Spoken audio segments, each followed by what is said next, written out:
report. Becky's not here. Does she have someone that wants to give that, or am I going to wing it and do the best I can with it? Do the best you can. All right, I will do that next. So we'll touch on that. Management report, just continue to evaluate any safety concerns at the plant and address them as they're needed. And then compliance reporting, as I just spoke on, for the month of June, we submitted our DMR and our MRO. We ended up with 3 ammonia violations, all due to the shutdown and running half capacity for a reduced retention time in the plant. Again, don't foresee any issues with that, but if they come, we will address them. Still working on the reports for July. As I've stated in the past meetings, we've submitted our Ohio EPA sludge permit renewal. I've not heard anything back on that yet. They're still showing up and taking our sludge, so I'm assuming there's no issues. And then we are starting the DMRQA study 45, I believe. We've ran most of our tests already. We got a couple more that we still need to do. I'm waiting on some lab material to get that done. Just in case you guys forget, the DMRQA is where we certify our lab to be able to run tests. We have to do it annually. So as soon as I get those results back, I'll report those back. Should be fine on them. Maintenance report, I just left that in there because most of that month we've just been working on plant tank maintenance for the shutdown. Maintenance issues to discuss. The only new one on there is the mechanical bar screen had a motor failure.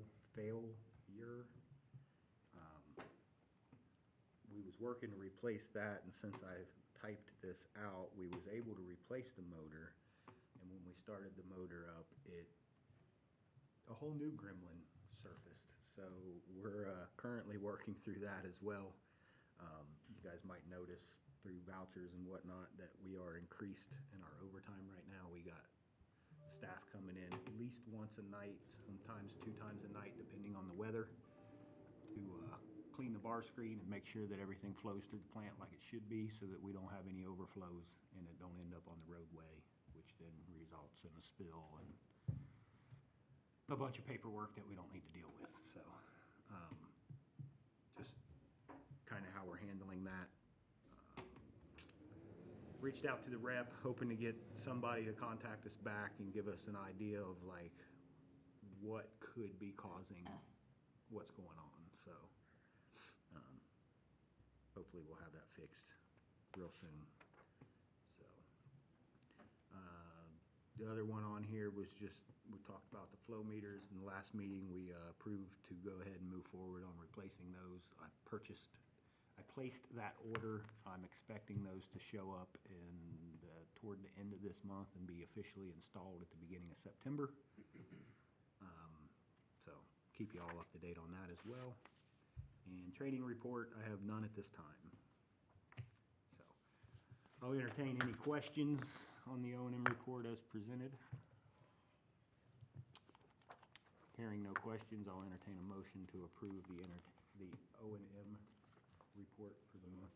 Second. First, I got a couple seconds. All in favor? No. Any opposed? Motion carries. Thank you.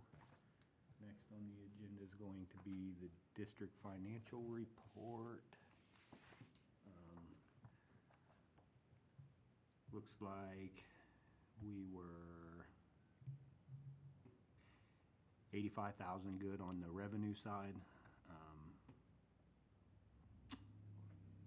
Most of that looks like it was due to the flow being over budget. No, I'm sorry, the loadings being under budget and the non-contact water being under budget.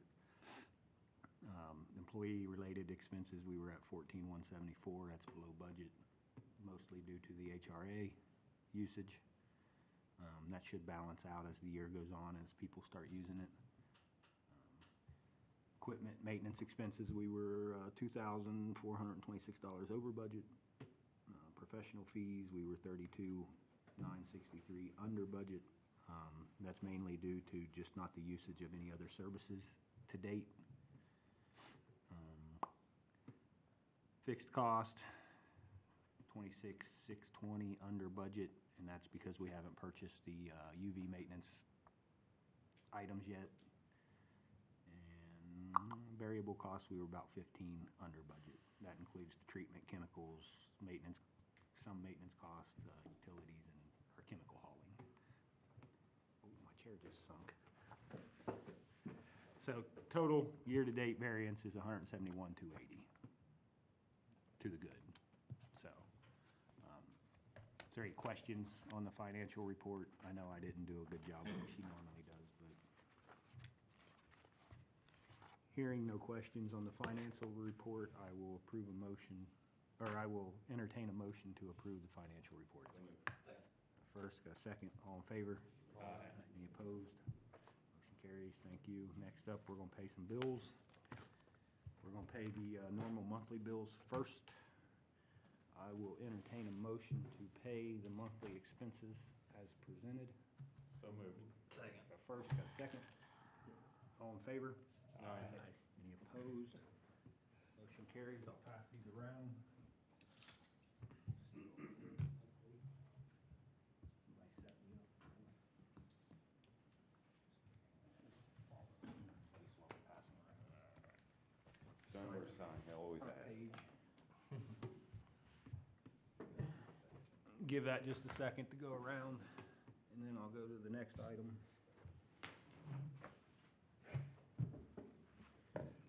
Be a couple weeks, I'll let you know. I'll bring Vince with me.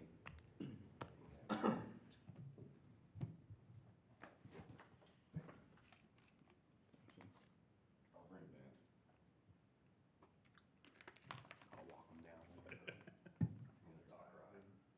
Okay.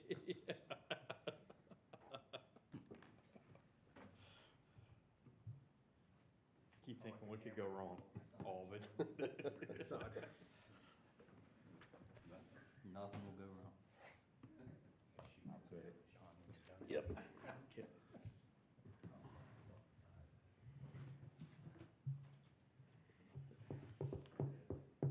sir. All right, now that that's making its way back to the beginning, looks like next on the agenda is going to be paying the depreciation vouchers. Looks like we have two of them. I do have two of them this month. First one's going to be to B.L. Anderson for the amount of $24,715.17. This was to purchase an extra, I don't want to say extra, a spare VFD at the completion of the first project that we've done. The VFD is compatible with all large equipment. It's not specific to any one piece of machinery. Could be used in a smaller application in an emergency. Just need to be programmed accordingly. But I went ahead and purchased one of those just so that we had it. That way if something was to go wrong, we were able to get back up and running pretty quickly. So like I said, that's to B.L. Anderson for $24,715.17. Second one is to S&K Equipment. This is something that we've been kind of battling back and forth on some warranty stuff with Nathan and I, and a little bit of assistance from Bowen. We had two pumps go out. Found to be negligence on... That's a strong word. That's what they called it. That is a strong word. Programming issues where we didn't have it running at the minimum speed for the pump because we didn't know about it. That's how, anyway, long story short, what happened was they repaired two of the pumps. I pay for one, they pay for one. That's what we settled on. So this is to purchase one of the pumps repairs. It was for $3,500.72. What's the VFD primarily do? I'm sorry? What's the VFD, is that what you called it? What's it primarily do? The VFD is what's controlling the speed in the... Which size is it? It's the large ones. The 150? Yeah. Horsepower? Yeah. So that fits Blowers, mainly. the majority of the blowers? Jet mixers, that type of stuff. All of our larger equipment. Sounds like a good thing to have a backup of. Can run the smaller equipment, just needs some programming internally, but for the most part, we purchased it so that the blowers are probably, between the blowers and the UV, those are the most important machines we have, so. There's probably 9 pieces of all the pumps in the back, all the blowers, so you're looking right there's 9. Yeah. Then you go to the digester, there's another 3. So yeah, there's enough that it can do it, which is Given why the I, long lead time, having a spare here Smart, yeah. is prudent. I would yeah, say. that's why I went ahead and purchased it. Thought it was a good idea. But anyway, I would, If you use it, does the other one get rebuilt, or do you have to order a new one at that time? 85% of the time they can be rebuilt, depending on what happens internally to them. Right. Most of the parts internally are replaceable. But like Nathan just hit on, it's a long lead time item. If blower goes down, we're gonna need to be able to get back up and running, so I wanted to have one at the plant, so. Anyway, is there any questions on either one of these? No questions that wasn't already asked? I would ask the board approval to approve these as both at the same time instead of doing 2 motions. Is that okay? So moved. Okay. Second. And I'll approve a motion to, or I'll entertain a motion to approve both of these capital expenditures as discussed. So moved. The first, Second. the second, all in favor? Aye. Any opposed? Motion carries, thank you. Those will get signed, I believe, on the back of the pink slips.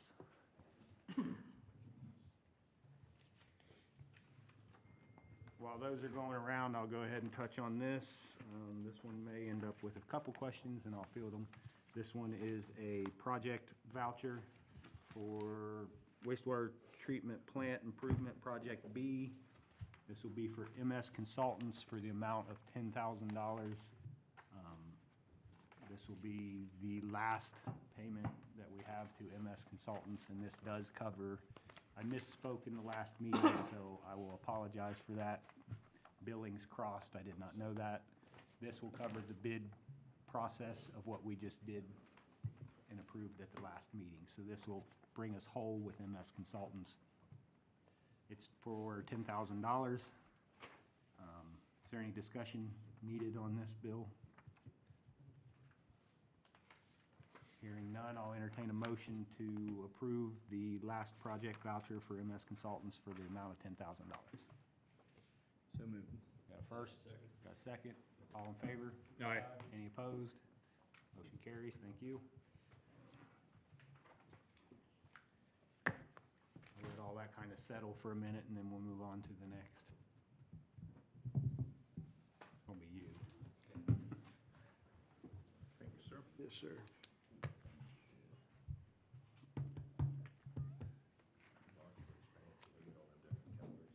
I got that from Shinjitsu, Japanese consultants. All right. There you go. Always had to carry a 4-color pen around. I have for 25 years.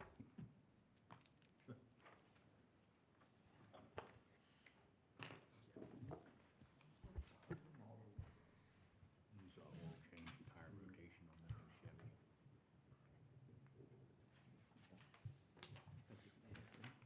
Thanks, sir. Anything for you, though. All right, we'll pick back up. We're gonna move on to unfinished business.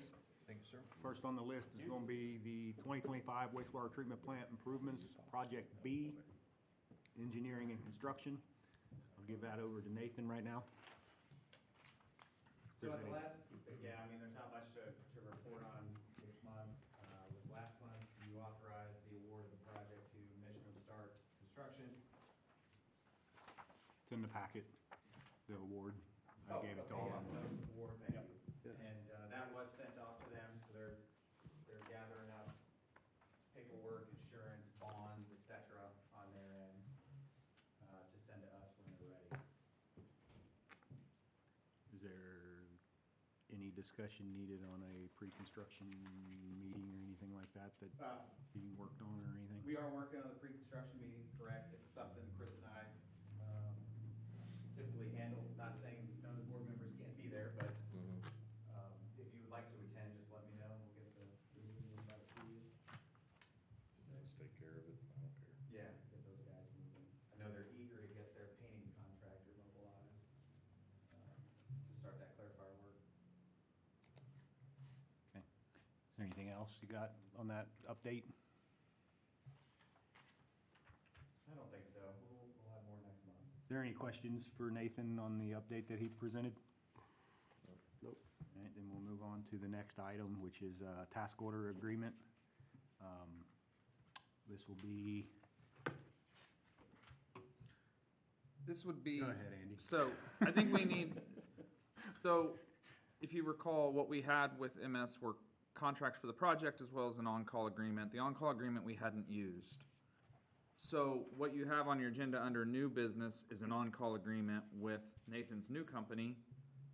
And then this task order would be under that on-call agreement, right? Correct. Okay, so you would actually need to do, if you so desire, approve the on-call agreement first. Oh, I and- had them backwards, I'm sorry. No, I didn't think about how it was structured. I told you, you put them where I told you to put them, I just didn't think about where those items were structured on the actual agenda. So it would be the master service agreement between SCRSD and CDS Engineers, Inc. For performance of on-call services, or on-call engineering services. So that would be, I think, what you would want a motion to approve first. We can push that up if the board's okay with that. We'll just move it up and we'll talk about it now if we want. Just so that we can follow the order even though I had it wrong on the agenda. So then we'll go back and we'll talk about the engineering on-call agreement first. I'll open it up for any discussion needed. It was included in your packet. If we move on it, I have stuff here to be signed and whatnot, so. Is there any discussion on the on-call agreement? Hearing none, I will entertain a motion to approve the engineering on-call agreement to replace the one that we had with MS. So move. First, I got a second. Got a second by Austin. All in favor? Aye. Any opposed? That motion will carry. Thank you. And so then the next step would be the task order with, pursuant to that on-call agreement with CDS Engineers. I'll open the floor for any discussion on the task order agreement. It was also included in your packet for review. If there's any questions, we can discuss them.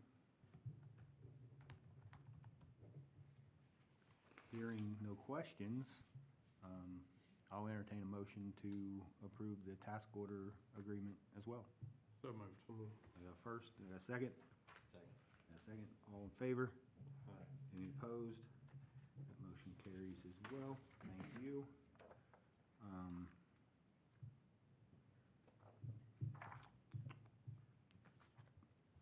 Sorry. It's a lot of writing I have to do on here before I can get it out for signatures. You need a different color? Brian's got.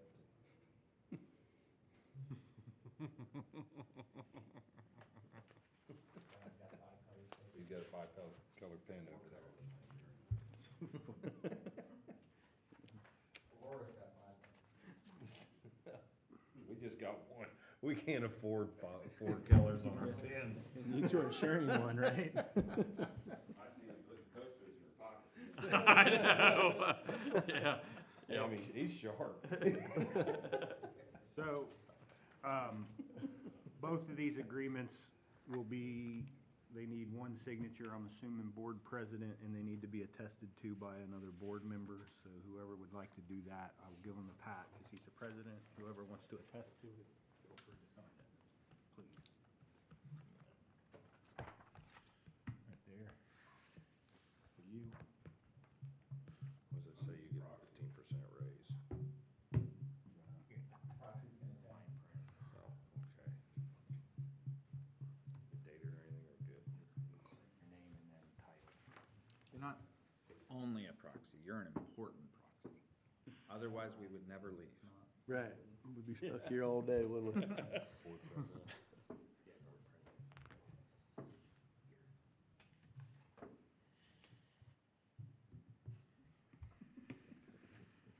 Same thing.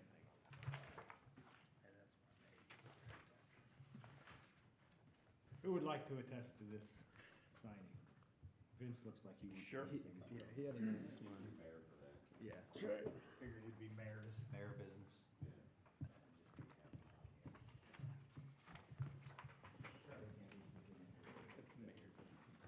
Maybe Vince's That's what I said. handwriting, maybe. Maybe me.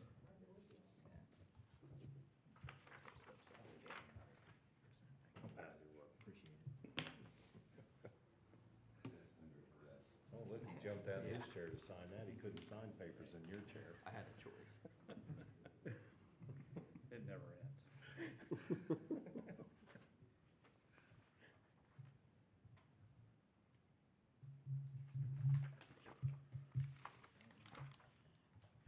Nathan, I need your signature on this too. I'll come up and do that.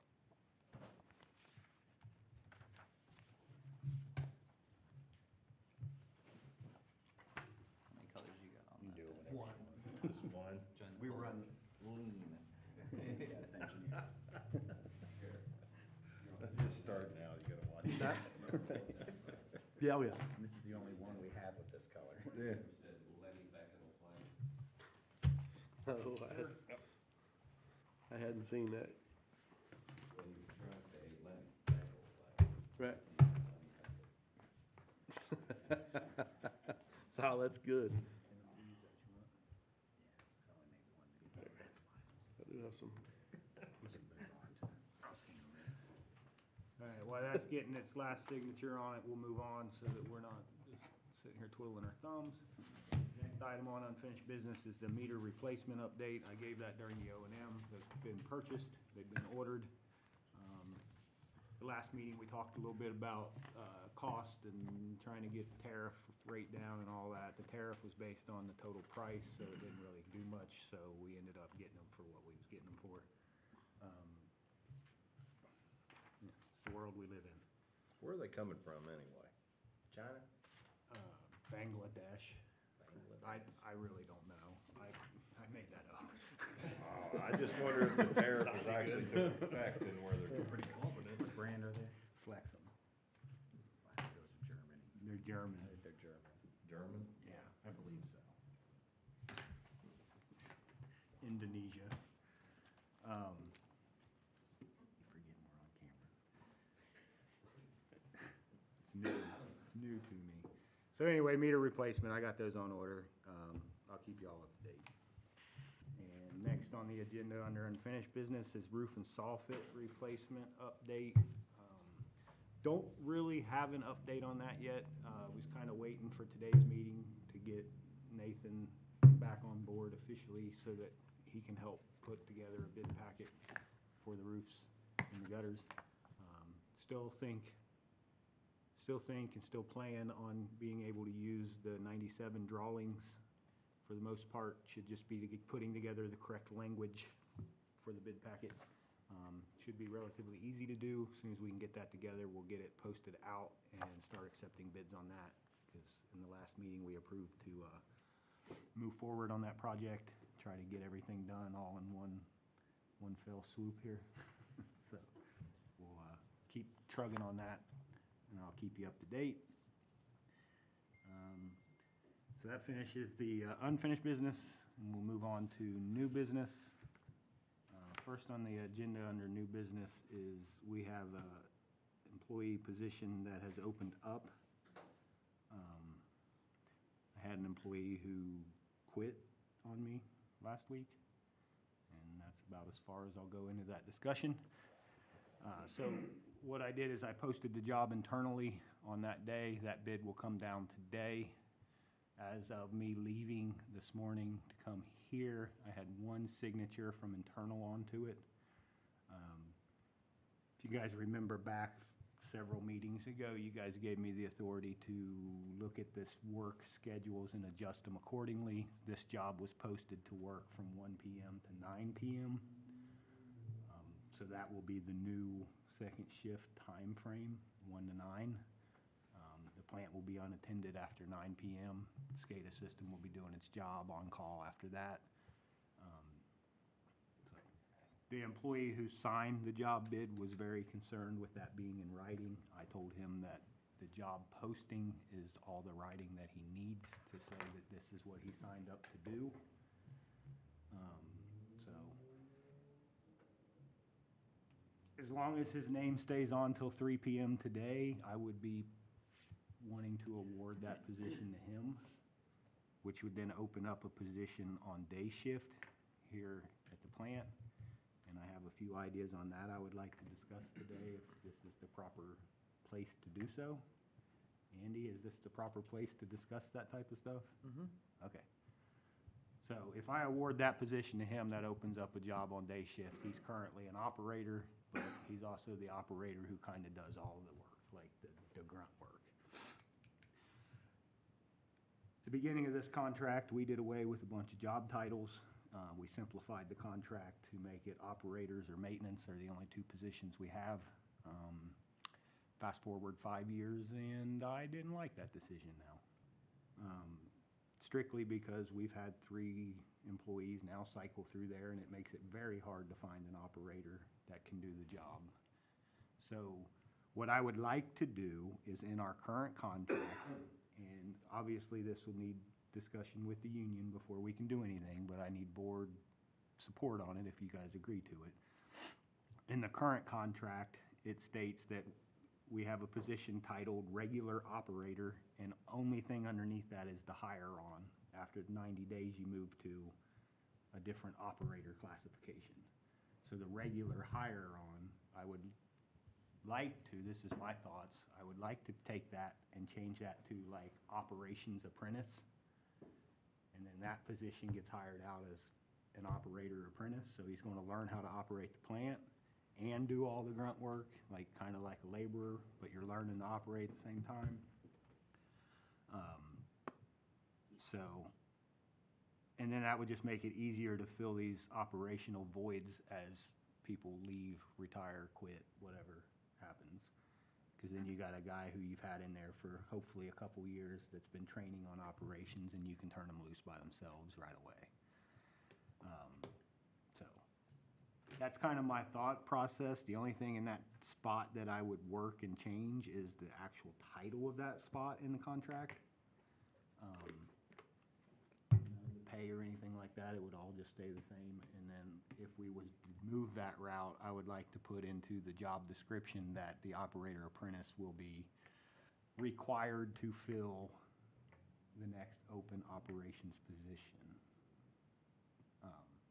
That's probably where you're going to get some kickback from the union, but it's at least the route that I would like to try to go first. Is there any questions on anything I just said? How long can you go without the body? Summer's starting to wind down. I mean, we could potentially wait till we start contract negotiations, because this is a contract year. You guys should be receiving a note sometime at the beginning of September, or the October, the end of September. So that might be something you guys want to think about. I didn't put it on the agenda, but you're going to need a contract negotiations committee put together to handle that. Typically, we've done one member from each city. Last year, I think it was the mayors, and it was all 3 mayors, I believe, in the last contract year. I'll make a motion, that's what it should be again this time. Imagine that. We talked a lot. Brian and Mayor Carstetter and myself, that last round of interviews, we discussed this pretty heavily, and I think it's a smart way to go. Okay. I'll second. So there's a motion on the table to make the Mayors. negotiation, the union contract negotiation committee, the 3 mayors, 1 mayor from each city. There's a motion on the table, there's a second. All in favor of that? All right. Are any opposed to that? Okay, that will carry. Opposed. I mean, And, you know, whatever you call that position, and I mean, if you get an MOU until negotiations start or something, however you want to handle it as far as I'm concerned. Yeah. I just don't want you to be without an operator for Right. longer than. Can't you go ahead and, can we fill it how it's written now? And then just assign him the duties that, he's having to learn the operator's thing and then get it taken care of in the contract? Can you do away with I think, so if we was to, and this will be, I mean, this is obviously open for negotiations and discussions, but, because I really feel like where you're going to get kickback is that anytime in this atmosphere that you use the word required, Right. you're going to get kickback on it. So, yes, we could handle it just hiring somebody now, then changing the title in the contract. We could do that, but you would not be able to do that. You would not be able to have it be a requirement that the operator apprentice would fill the operations without disclosing that at the beginning of the hiring process. Right. Because you're not gonna hire somebody in and then 3 months down the road, we negotiate the contract, we change the job title, and then now all of a sudden they have to go, say, second shift quits a year from now that they moved to second shift. You have to disclose that to them ahead of time, Right. And so that's, that they're aware of what they're signing up to do. So as long as you guys, just kind of defeats Can the you put purpose. something on there like pending contract negotiations? I mean, we could do just about anything. I could approach the union knowing that we're getting ready to open the contract and see if we could just have an MOU or a gentleman's agreement that we don't have a problem with this, so that we can advertise out and then fill the position. And then when the contract gets negotiated, then we can just There's no officially do such it. thing as gentlemen's agreements anymore. Well, Yeah, you gotta have, you gotta have something in being writing. devil's advocate, you're gonna play hard to requiring somebody to fill another position because it could be a different shift or whatever. They're gonna buck us real hard on that, to make somebody change their position without them actually signing up for it. That's gonna be difficult. That's shoving a square peg in a round hole. But if you hire them. If you hit it hard enough, it'll go in. Right, I mean, yeah, just saying, but like I said, that's gonna be the difficult one. I mean, the union's gonna come back with that as, you know, you can't, I don't like the title dual laborer. Why don't you just hire him as an operator? I mean, we could just keep it the same as it is now, and we could hire it as an operator, and you end up with.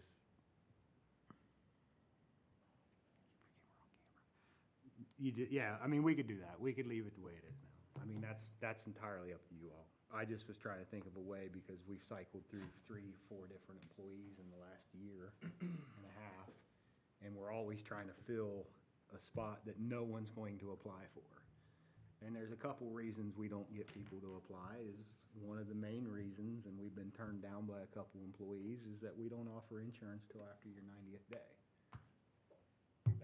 That's a major downfall to trying to get someone in here hired in. And that's in the contract, so. Not in the insurance company. We can do whatever we want through the insurance company. But our union contract states that you have to be here for 90. It's after your 90th consecutive calendar day that you get offered insurance. Coming back to what Brian was saying, do you have to fill that position now, or can you get by without it? I would like to fill the position just so that we don't end up being short and falling behind. Obviously, you guys get to make the decision on whether we post a job and fill the position, but I would like to have filled that position, yes. I would not like to sit stagnant. Just think on it. from a legal standpoint, I mean, the union's not overly difficult to work with, but it's also not, oh yeah, draw up and we'll sign it, it's fine. I mean, there's always work to be done, so if we try and do something to just get us through the end of the year, to change something, that's gonna be a process, and then we're rolling right into negotiating a whole new contract, that's gonna be a process. I think just, if you can get by with just making a hire pursuant to how it's written now, and then you focus on those changes for the next contract. Could you do it as a 4-month job?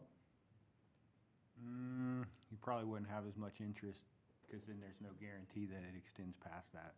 I mean, I don't have a problem doing it the way it is now written.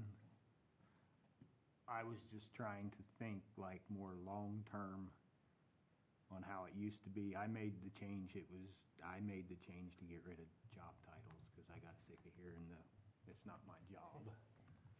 So now it's everyone's job. So, but now I regret that, because as we cycle through these employees, I don't have somebody trained and ready to go to fill the next position, you know what I mean? So I was trying to figure out a way that we could address that and make sure that we are moving in a progressive pattern moving forward, that we're always gonna have somebody ready to go for the next spot. I We mean, could do that internally and keep everything the same, you could do that, I also wouldn't wait, because if you wait to pitch the job, last time we went a couple months looking, it Yeah. wasn't like we had a bunch of applicants and we grabbed somebody. The good news about this is if this employee keeps his name on the job bid, the overtime that we're filling right now that will end on Monday, because that's when I will start that position if he takes it.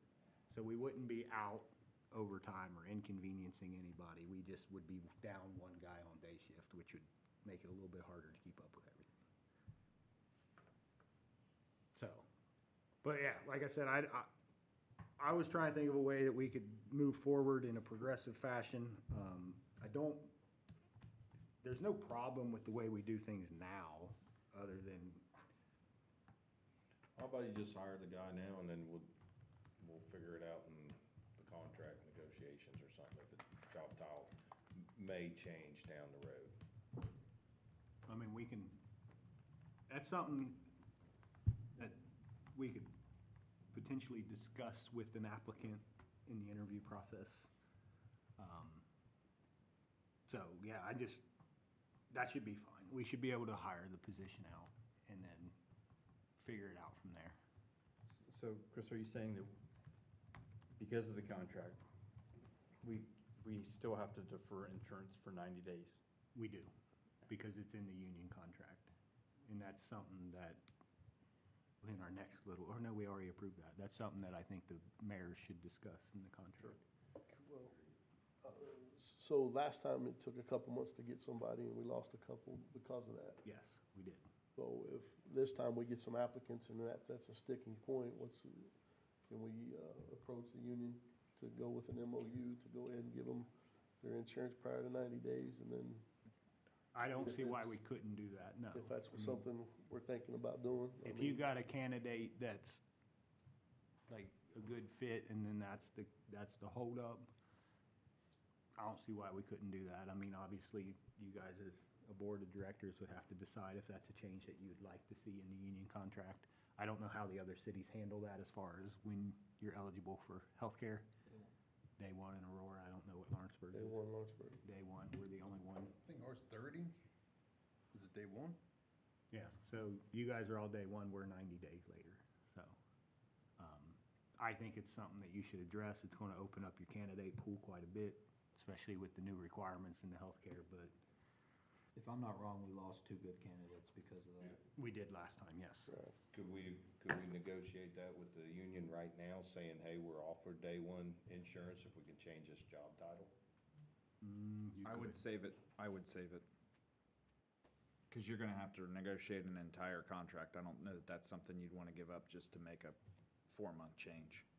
You could technically, if you was wanting to address the insurance issue during this current hiring process, you could just open up, I mean, you're literally opening the contract up in 2 months anyway.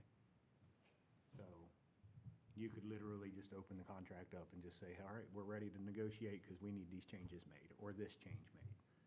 Would we be setting a precedence and that give us less bargaining power, though, if we did it right now instead of trying to? I don't see it that way, just because, like I said, you're gonna be negotiating this contract anyway, starting in October. That's the 90th day before, and that's the notice they're required to give you. So, to me, that would just be more of a proactive step of, we don't wanna wait till the last minute and then have to operate under this current contract and offer any back pay if you can't agree. You're just opening up early so that you can get through the process. You can still negotiate now. If you started negotiating today and you ended by the end of this month, it could all still be dated to the expiration of the current contract. You know what I mean? It doesn't mean it starts as soon as you're done negotiating. It's just like, all right, we got that done, wipe our hands, move on. You know what I mean? So, however you all would like to handle that, that would be completely up to you guys. I'm just throwing it out there. So, and I'm okay with keeping the current titles per se, because I mean, ultimately, he's gonna be an operator anyway. The only thing I was trying to do is make it so that I could fill a spot that empties out, but doesn't sound like that's gonna be to me, that sounds like that would be a strong chip in the union's pocket during negotiations, is if we let you say you require this guy to do that, we want whatever it is. So, I don't think that would be worth it, in my opinion, but thinking about it that way, so.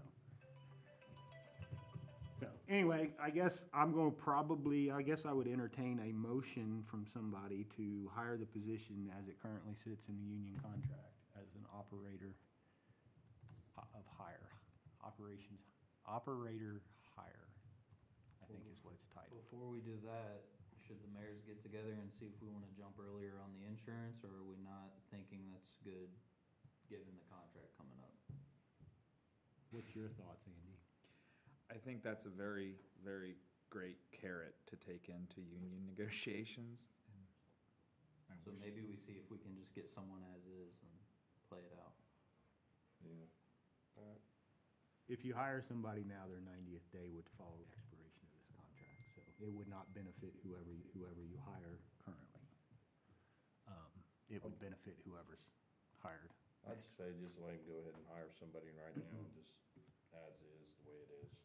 I mean, I think, again, like we just talked If we run about, into the problem, deal with it. Yeah. that's what I'm I'll thinking, make it is if you got a good Second. candidate and that's the hang-up, then maybe then we Then we deal with it. figure something out, but you Pat might. made a motion to hire him. Did you hear that? All right. Just hire him as is, the way it is. Right. And then Pat's that's it. got a motion on the table to hire as it sits right now. Got a Ryan, second? All in favor? Aye. Any opposed? Motion carries. No sidebars. And those things you have to. All right, with that being said, we just made a motion to hire a new employee, so we will need a hiring committee. And that's been consisting of one person from each city. Doesn't have to be the mayors, could be anybody that wants to sit through some job interviews. Put Austin on our side. Aurora's putting Austin up. Any other city wanna put anybody up? I'll do it. Vince is gonna go up from Greendale. Who we putting up? Brian? Kelly texted me and said, Brian. All right. Of course he did. Yeah. I already volunteered. Austin, Vince, We just hired a new director out at the recycling center. Brian. Nice kid, a Greendale kid, Is he? Adam Clark. All right, so we got do I need a motion for that, Andy? For the committee? Yeah, I would do one. You did one for the union contract. All right, I got I'll need a motion to put the hiring committee together to consist of Austin, Vince, and Brian. So moved. You got a first, you got a second, all in favor? All right. Any opposed? Motion carries. Next on the agenda is item B. We already covered that. We bumped it up. That's the engineer on-call agreement. And then the last thing I had on the agenda was, I don't necessarily know I need a motion, but I just kind of wanted to let you all know with the improvements in the SCADA system and the amount of computer screens and things that we have, we are going to need to address some of the office furniture. Probably 2, maybe 3 new desks and a couple chairs. So I will be moving probably on that, most likely through Staples. It seems to be where I get the best pricing right now, unless somebody has any other ideas on office furniture. Seems kind of dumb, but I wanted to let y'all know that when you walk in, you might see all new desks throughout the building, so. So, other than that, that's all I have on the agenda right now. So next up is gonna be public's request to speak. Public? Yeah, I just wanted to let you know, our second shutdown for the year, as of now, Write this down, Nathan. I'm writing it. as of now, the boiler will come down on September 15th. And then the boiler will come back up online on October 9th. When, say it again, what dates? September 15th to October 9th. Nathan, The racks are full, so you got some time. Yeah. Nathan, that will be your clarifier painting windows. Just saying. Just say. So, all right, I appreciate that, thank you. So those are the current dates. I think the boiler down is kind of locked in. because we have the state inspector coming later that week, but the boiler coming back online may change, I don't know, Okay. so. Will you keep me in the loop on that, if that's a fluid date for sure, Yep. please? Yep. Appreciate it. Any other public want to speak? Hearing none, there's a Second. motion for adjournment from Brock. All in favor? Aye. Opposed?